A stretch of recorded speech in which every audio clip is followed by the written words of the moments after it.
جنت والوں سے اللہ کی خاص باتیں۔ ایک دفعہ فرمایا رسول اللہ صلی اللہ علیہ وسلم نے کہ اللہ تعالیٰ جنتی مردوں اور عورتوں کو پکار کر کہیں گے، اے جنت والوں۔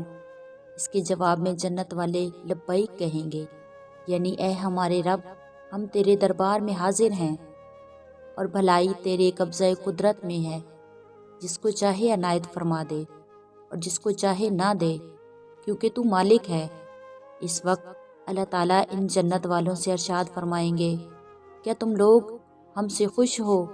جنتی لوگ عرض کریں گے، اے ہمارے رب، تجھ سے خوش نہ ہوں گے تو کس سے خوش ہوں گے؟ کیونکہ تو نے ہم کو وہ چیزیں اپنے فضل و کرم سے عطا کی جو اپنی مخلوق میں سے کسی کو بھی نہیں دی۔ اس پر اللہ تعالیٰ ارشاد فرمائیں گے، کیا اس سے بہتر اور اعلیٰ چیز تم کو نہ دے دوں؟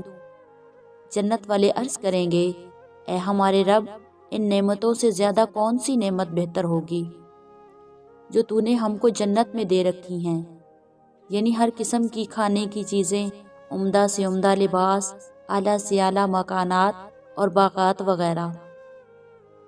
اس پر حق تعالیٰ شانہ فرمائیں گے، اچھا میں تم کو اپنی خوشنودی کا پروانہ عطا کرتا ہوں اور اب کبھی بھی تم سے ناراض اور ناخوش نہ ہوں گا۔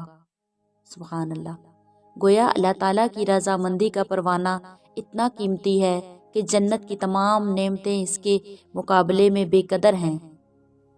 فرمایا رسول اللہ صلی اللہ علیہ وسلم نے، جس وقت جنتی لوگ اپنی نعمتوں میں مشغول ہوں گے، اچانک ان کے واسطے ایک نور ظاہر ہوگا، تو یہ لوگ اپنے سروں کو اٹھائیں گے تاکہ اس نور کو دیکھیں۔ پس دیکھیں گے کہ رب العالمین نے اوپر سے ان لوگوں پر اپنی تجلی ڈال رکھی ہے۔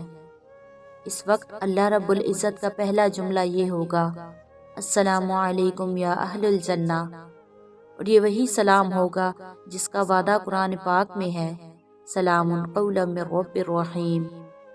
اس کے بعد نبی پاک صلی اللہ علیہ وسلم نے فرمایا، اللہ تعالیٰ ان لوگوں کی طرف محبت سے دیکھے گا، اور اسی طرح یہ لوگ بھی کھلا مکھلا بغیر کسی پردہ کے اللہ کو دیکھیں گے، اور اس دیدار الہی کا ان لوگوں پر یہ اثر ہوگا کہ جب تک ان کی نظروں کے سامنے اللہ کا دیدار رہے گا، جنت کی کسی نعمت کی طرف ان کی توجہ بالکل نہ جائے گی، بلکہ دیدار الہی میں ایسے مشغول ہو جائیں گے کہ جنت کی ساری نعمتیں ان کو بھول جائیں گی۔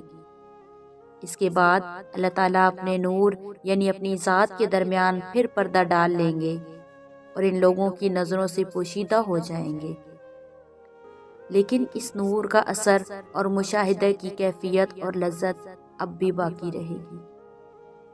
رسول اللہ صلی اللہ علیہ وسلم نے فرمایا، جب جنت میں جنتی لوگ پہنچ جائیں گے تو ایک آواز دینے والا ان کو آواز دے گا، اے جنت والوں، تم لوگ ہمیشہ ہمیشہ تندرست رہو گے اور کبھی بیمار نہ ہوگے، اور تم زندہ رہو گے اور تم پر کبھی موت نہ آئے گی، اور تم لوگ ہمیشہ جوان رہو گے، کسی وقت بوڑھے نہ ہوگے۔ تمہارے لیے فیصلہ ہے کہ تم ہمیشہ چین اور آرام میں رہو گے اور کبھی تکلیف اور مصیبت نہ دیکھو گے۔